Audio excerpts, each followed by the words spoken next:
گودار، آن سوی هیاهو. می‌بینیم که این فضا واقعاً قبلاً هم وجود داشته در دوره‌های مختلفی در ایران.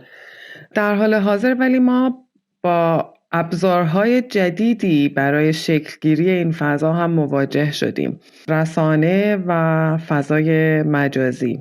من از آقای علی فاتحی، کارشناس رسانه و فیلم دعوت میکنم که به این مسئله رسانه بپردازم. اینکه چرا مرجعیت رسانه‌ای از داخل کشور به سمت رسانه‌های مثل ایران اینترنشنال منتقل شد و چه اتفاقی افتاد که بخشی از افکار عمومی به جای رسانه‌های داخلی به این نوع رسانه‌های خارج نشین رجوع کرد و این رسانه‌ها تونستن به شکل دادن روایت‌های اصلی درباره ایران نقش پررنگی داشته باشند در تصویری که می‌سازن. در مورد رسانه ملی که قرار بود ملی باشه و بعد دیگه ملی نبود، بعد از سال 88 تلویزیون یه تغییر روشی داد و البته وقتی مدیرانش عوض شدن، من آقای عسکری و آقای جبلی مخصوصا وقتی آمدن و آقای وحید جلیلی وقتی اومد تلویزیون، دیگه تلویزیون از اون شکل همه شمولش که حالا قبلا هم همه شمول نبود ولی باز تنوع بیشتری داشت اومد بیرون و کاملا در اختیار یه گروه خاص قرار گرفت و اون صدای اصولگراهای تندرو اونجا خیلی بالاتر از همه رفت و اونجا میشه دید که دیگه اصلا روش عوض شد. یعنی از برنامه‌هایی که تولید میشد، از سریالایی که تولید میشد، همه اینها میشد مخاطب میتونست اینا رو برداشت کنه. منتها لگد نهایی و اون اعترافات اجباری زد به تلویزیون وقتی که مثلا یه پرونده‌ای مثل سپیده رشنا مخاطب میدید که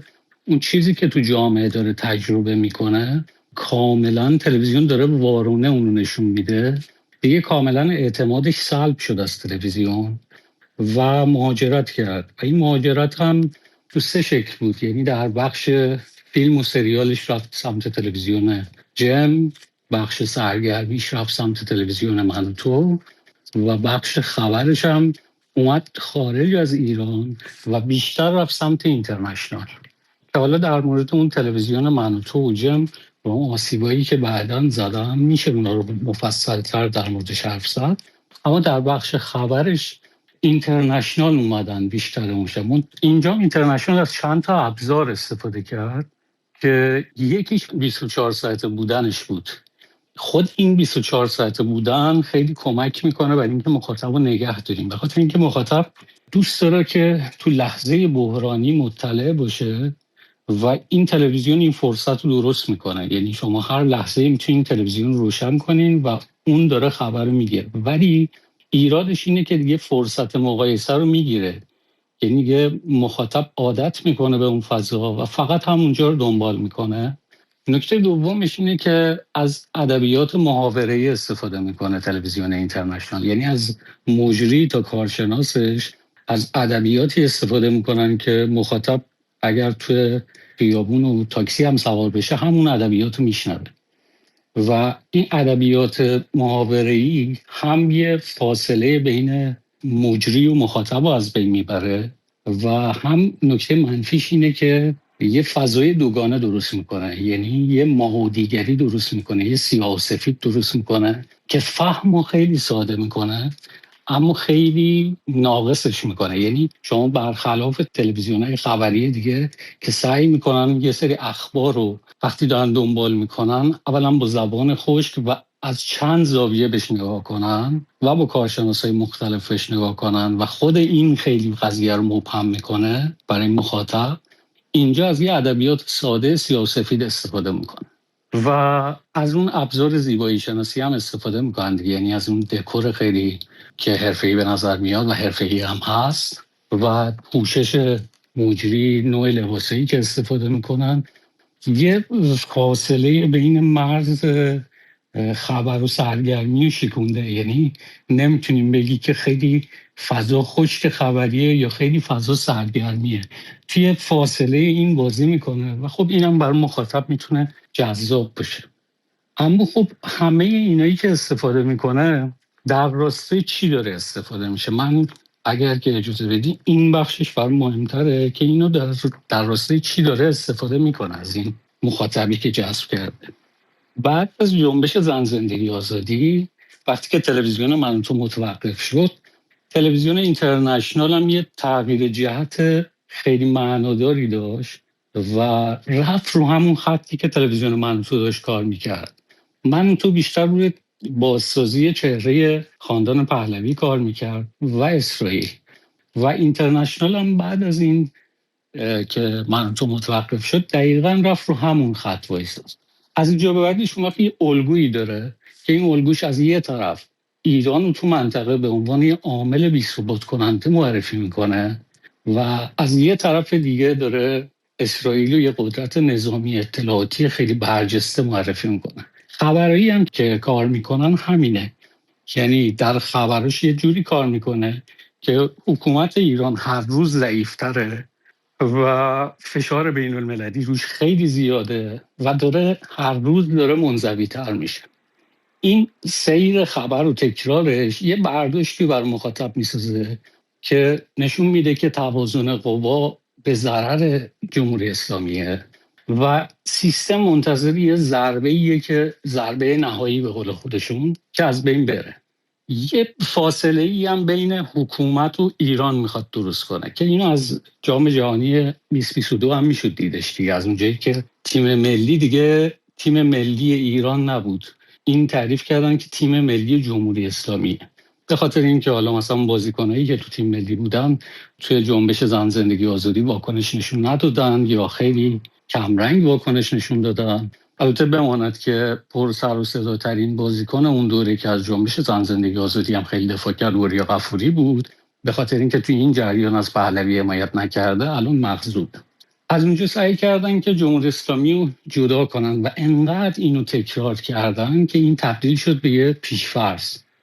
بعدش جمهوری اسلامی نه به عنوان یه حکومتی که از دل همین جامعه اومده بیرون، من کاری به خوب یا بد بودن جمهوری اسلامی ندارم، این نتیجه روند تاریخی که جمهوری اسلامی حاکم شده رو مملکت و اینو تبدیلش کردن به حکومتی که تحمیل شده، به حکومتی که بیگانه است. حتی یه جای دیگه جلوتر میرن میگن اینا عربایی هستن که اومدن ایران رو گرفتن و دارن روی ما حکومت میکنن و این برای یه بخشی از مخاطب خیلی جذابه، به خاطر اینکه مخاطب میخواد از اون مسئولیت تاریخی خودش هم فرار کنه دیگه. یعنی اینی که یک انقلابی بوده سال 57 و نتیجه شده این حکومت، وقتی که این به عنوان یه بیگانه معرفی بشه مخاطب از اونم میتونه فرار کنه، یعنی اون مسئولیت تاریخیشو نپذیره و بندازه گردن یه دیگری که اومده حکومت رو گرفته.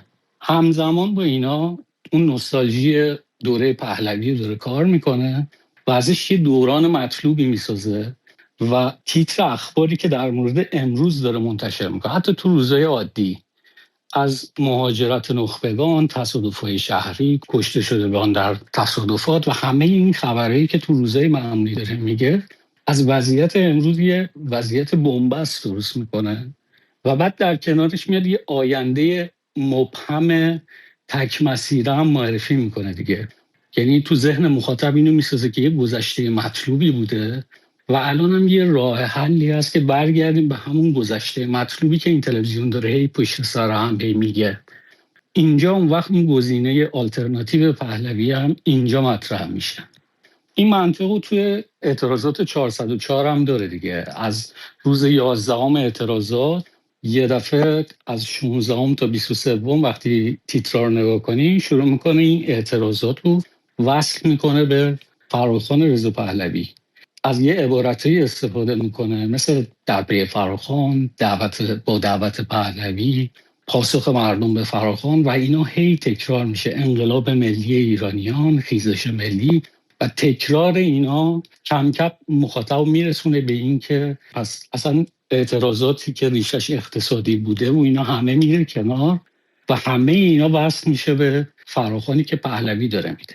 بعد یه کیو آر کدی معرفی میکنن، در این کیو آر کدشون میگن که نیروهای نظامی که میخوان با پهلوی بیعت کنن بیان اینجا بیعت کنن و بعدم اعلام میکنن که 50,000 نفر ریزش کرده. این اعداد و این کلمات و این واژه‌هایی که استفاده میکنن همش در راسته اینه که مخاطب احساس کنه که حضور خیابونیش ریسک کمی داره. از شب 18 دی ماه ما کم کم میشنیدیم که یه سرکوب خیلی خشنی توی ایران هست، ولی تلویزیون اینترنشنال اینو سانسور کرد و هیچ خبری از این نمیداد. برعکسش کلمه‌هایی که توی تیتر خبرش استفاده میکرد این بود که گسترش اعتراضات، تداوم اعتراضات میلیونی، همه اینا کمک میکنه که مخاطبش احساس کنه که ریسک تو خیابون بودنش کمه و میتونه وارد شه و اعتراض کنه و هیچ اتفاقی هم براش نمیفته. و پشت سر هم داره فراخوانه پهلوی و یکی یکی هم اعلام میکنه، روش کار میکنن. اما یه اتفاق عجیبی که میفته 23 دی ماه، همین تلویزیونی که تا دیروزش هیچ خبری از سرکوب نمیداد یک دفعه میاد اعلام میکنه که 12,000 نفر کشته شدن. تا چند روز آیندهش میرسه به 36,000 تا و 40,000 تا و اینا. و بعد یه دفعه 13 بهمن اعلام میکنه که 1141 نفر از کشته شده ها اسمشونو داره و 6,000 تا پرونده هم در دست بررسیه. یعنی نهایتا 7,000 نفر اسم داره، ولی اعلام کرده که 36,000 تا 40,000 تا کشته داشته این اعتراض. خود این نوسان این عدد و این بالا پایین بودنشون، وقتی که اینا رو کنار عددی که هرانا منتشر کرده میذاریم که اونا به تدریج اعلام کردن که 4,000 تا 5,000 تا 7,000 تا کشته شدن و بعد در نهایت تو اون گزارش 50 روزشون اعلام کردن که 7,007 نفر کشته بوده و 11,000 پروندم در دست بررسی، نشون میده که اون خبرگزاری هرانا داره روی ثبت عدد کار میکنه، ولی تلویزیون اینترنشنال داره با احساسات بازی میکنه. یعنی این عددا رو انقدر بالا پایین میکنه که مخاطبش یه حالت استیصال بهش دست بده. من حتی حالا میخوام یه قدم جلوتر برم. من میخوام بگم که این تلویزیون اینترنشنال حتی از آقای پهلوی هم سوء استفاده کرده.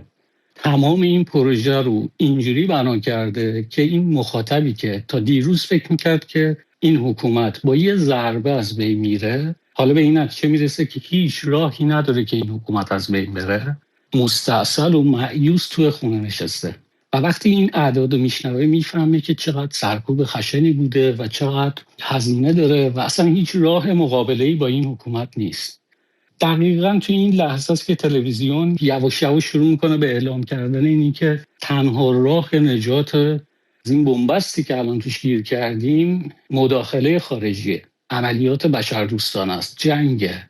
و دقیقاً تو این لحظه امریکا و اسرائیل به عنوان منجی معرفی میشن. و من فکر میکنم که کل پروژه اصلا روی این سوار بوده که این نتیجه نهایی ازش بگیرن. بر همین میگم احساس میکنم که از رضا پهلوی هم این وسط سوء استفاده شده. هرچند که حالا خود اونم خیلی کمک کرده و دفاع کرده از این وضعیت، ولی من فکر کنم تلویزیون این کار رو پیش برده.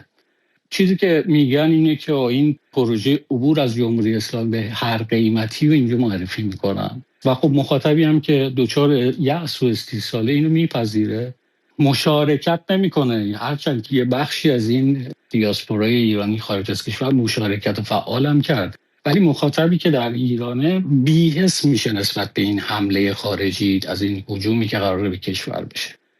من خودم یک پدیده رو باهاش روبرو شدم که خیلی برام عجیب بود. به فاصله 1 دقیقه یا 2 دقیقه بعد از اینکه ایران اینترنشنال اون عدد 36,000 تا رو اعلام کرد، تلویزیون آلمان هم عدد 36,000 تا رو اعلام کرد و این عدد رو دیگه نمیشه آورد پایین. با هیچ گزارش سازمان‌های حقوق بشری امکان پایین آوردنش نیست. این تجربه در این زمینه چطور بوده و اصلا این رو چه شکلی میتونی ببینی که ایران اینترنشنال حتی مرجع رسانه‌های حالا من میگم آلمانی هم شده؟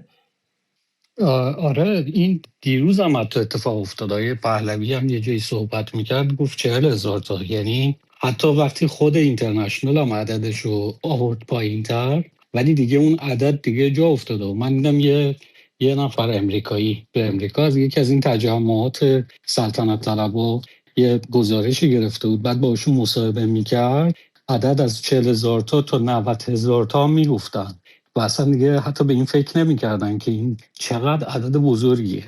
می‌دونیم مشکلش چیه؟ مشکلش اینه که ما اصلا دیگه درگیر عدد میشیم. یعنی اصلا دیگه جون آدما برامون اهمیتی نداره. من خودم خاطرمه که توی جنبش سبز وقتی که چند تا از این بچه‌ها کشته شدن، ما فکر می‌کردیم دنیا دیگه تموم شد، یعنی دیگه از این سیاه‌تر اصلا وجود نداره. و تو جنبش سبز تو اون 1 سال 72 نفر کشته شد و ما فکر می‌کردیم از این سیاه‌تر نمیشه. من نمیخوام بگم که کشتاری نبوده، حتما بوده، خیلی هم خشن بوده، ولی این عددهای بزرگی که درست میکنن این بیشتر برای اینه که احساسات رو تحریک کنن، یعنی مخاطب رو دچار خشم و تنفرش کنن و از یه طرف هم داره بهش میگه که یک خشونت افسار گسیخته‌ای حکومت میکنه که تو هیچ کاری نمیتونی بکنی.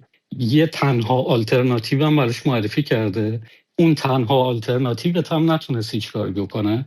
بنابراین فقط یک عبور از جمهوری اسلامی به هر قیمتی برات میمونه. وقتی اونجا جنگو میشه به عنوان یه عملیات نجات تعریفش کرد، همین چیزی که به عنوان عملیات نجات تعریفش میکنه. یک چیزی هم در مورد رسانه ها وجود داره. هیچ رسانه خبری مستقلی وجود نداره، این به خاطر هزینه های بالاشونه. همه رسانه های خبری یه وابستگی دولتی دارن. منتها شما وقتی مثلا با BBC یا VOA طرفی، میدونی که این داره از کدوم دولت هزینه هاشو میگیره.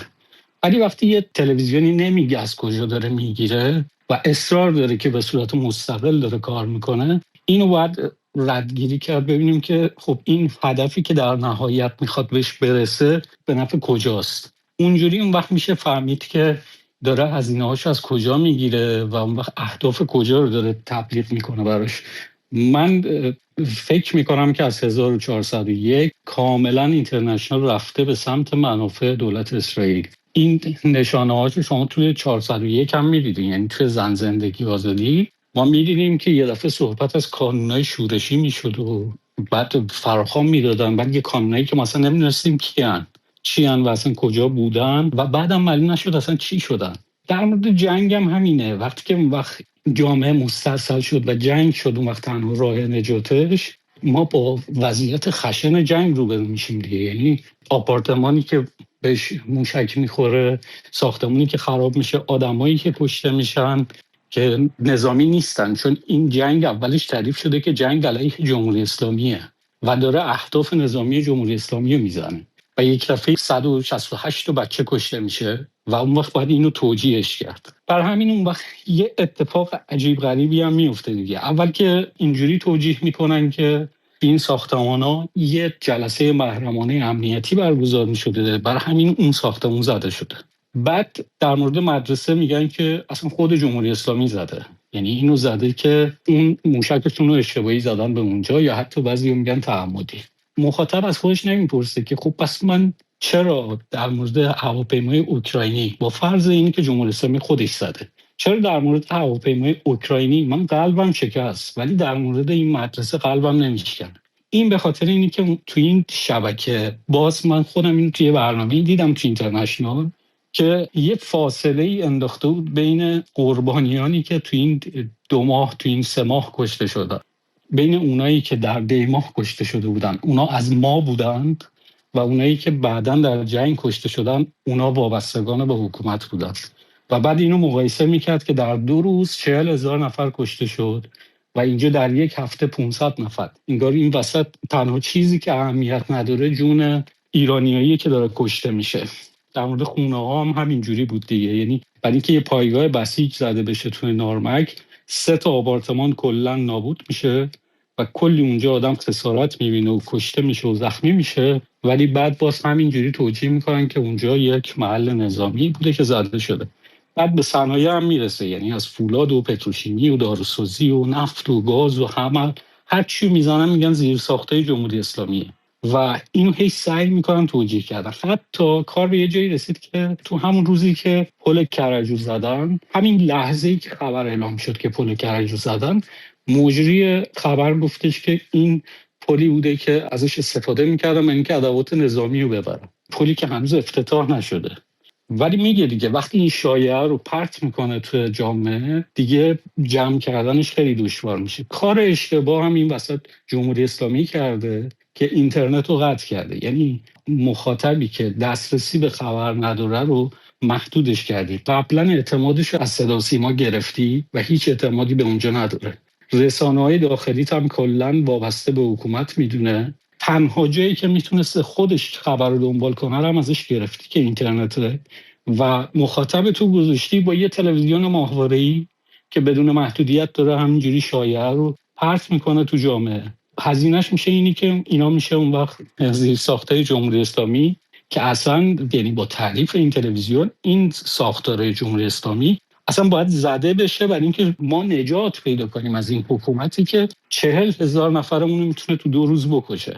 این یه تنها راه نجات. اما یه جایی اون وقت دیگه این واقعیت میخوره تو صورت مخاطب. اینم اونجاییه که تلویزیون اومده تعریف کرده که ما وقتی که حمله بشه، وقتی سران جمهوری اسلامی کشته بشن، ظرف 2 روز 3 روز 1 هفته این نظام سقوط میکنه.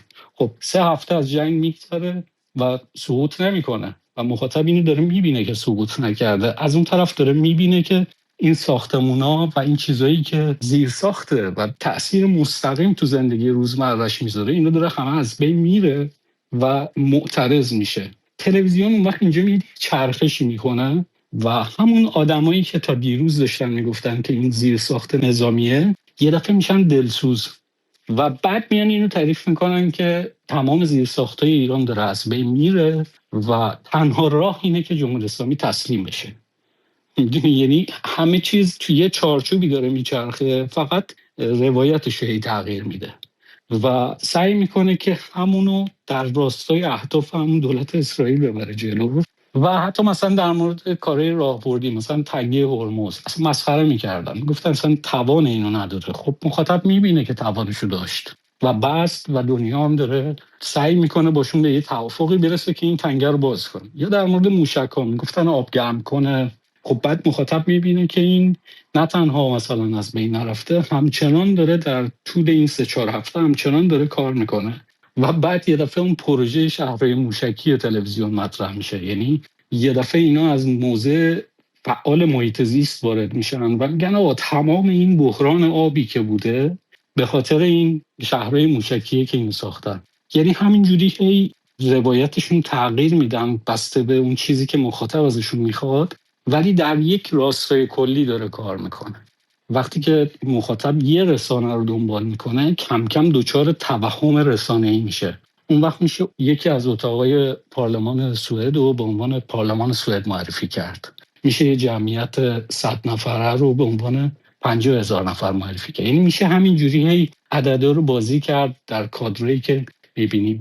و یه نکته خیلی خیلی مهم هم توی تصویر اینترنشنال هست. شما قاب اینترنشنال وقتی نگاه میکنی 1/4 سمت چپ کادرش که یکی از مهمترین جاهای کادر تو تصویر همیشه عکس یه نفر هست که توی اعتراضات دیماه کشته شده و اتفاقا عکسایی هم انتخاب میکنن که خیلی کاریزماتیک باشن و این در کنارش اون وقت توی بقیه کادر داره خبر جنگ و اینا رو نشون میده و این مدام داره مخاطب و در ناخودآگاهش یک هرسی براش درست میکنه از این حکومت که بعد از این تخریب راضی باشه. من فکر کنم یکی از چیزهای مهمی که هست اینه که خود مخاطب باید یکم سواد رسانه پیدا کنه. یعنی حداقل خبر رو از چند تا منبع ببینه که بتونه یه میانگین بگیره که توی این حباب رسانه‌ای گیر نکنه. یه چیز دیگه هم در مورد این فعالای سیاسی هم هست که یه چیزی رو نمیتونن از هم جدا کنن. این که من در رویام چی میخوام تا اینی که واقعیت رو زمین چی باشه خیلی فرق میکنه. این که من در رویام میخوام که جمهوری اسلامی بره، خب وقتی که یه رسانه هم به اینو روش کار میکنه و داره تبلیغ میکنه، معلومه که برای یه سری از فعالای سیاسی هم جذابه و اونا هم دنبال این میرن و اینجا اونجاییه که اون وقت اون رسانه حتی رو فعال سیاسی ما هم تاثیر میذاره. من یه سوال بکنم، شاید یه نکته بگم. این مسئله‌ای که با کشته شدگان دیماه رخ داد و اسمی گذاشتن روش به اسم جاوید نامان، این یه مقدار من رو یاد این مسئله انداخت که ما سالها با جمهوری اسلامی درگیرش بودیم، از مسئله به اسم شهید، که شهیدان نباید فراموش بشن، جاوید نامان نباید فراموش بشن. و الان یعنی یک چیزی میبینم که از جان انسان استفاده میشه برای پیشبرد مقاصد سیاسی، نه اینکه این جان ارزش داره به خودی خود، بلکه این جان در اون جهتی که من مقصد سیاسیم هست فقط ارزش داره. آره، از انسان کشته شده‌ای که خودش نیست که دفاع کنه از چیزی که میخواسته. یعنی ما اینو تو خانواده‌های شهیدای زمان جنگ هم داشتیم که یه چیزایی رو وصل میکردن به خانواده‌های شهدا که اصلا همچین چیزی نبود. یعنی بقیه داشتن توی فضای دیگه زندگی میکردن. این جانباختگان دیما هم همینن. حتی مثلا ما یکی از اینا رو میشناسیم که اصلا ویدیو ازش بود که از زن زندگی آزادی حمایت میکرد، ولی الان اونم کنار کسایی، عکسشو کنار کسایی میذارن که پهلوی حمایت میکنن. یا یه چیز بدترش این بود که 2 نفر از مجاهدینی که همین به تازگی هم اعدام شدن توی یکی از تجمع‌های انگلستان اسم این دوتا رو میخوند و بقیه داد میزدن که جانفدای ایران یه همچین چیزی و براش کف میزدن و اینا، و بلافاصله وقتی تمام شد اون شعار مرگ بر سه رو گفتن، بدون اینکه اصلا بدونن که خب این 2 نفری که الان شما در موردش این حرف رو زدین اینو مجاهد بودن. متاسفانه ما در خارج از کشور صحنه‌هایی دیدیم که صحنه‌های رقص و پایکوبی با کشته شدن و بمباران. متاسفانه. خیلی ممنونم ازت. پادکست گودار را می توانید در یوتیوب، اسپاتیفای، کاست باکس و اپل پادکست دنبال کنید. و برای باخبر شدن از برنامه‌های آینده ما را در اینستاگرام، تلگرام، ایکس و کلاب هاوس همراهی کنید.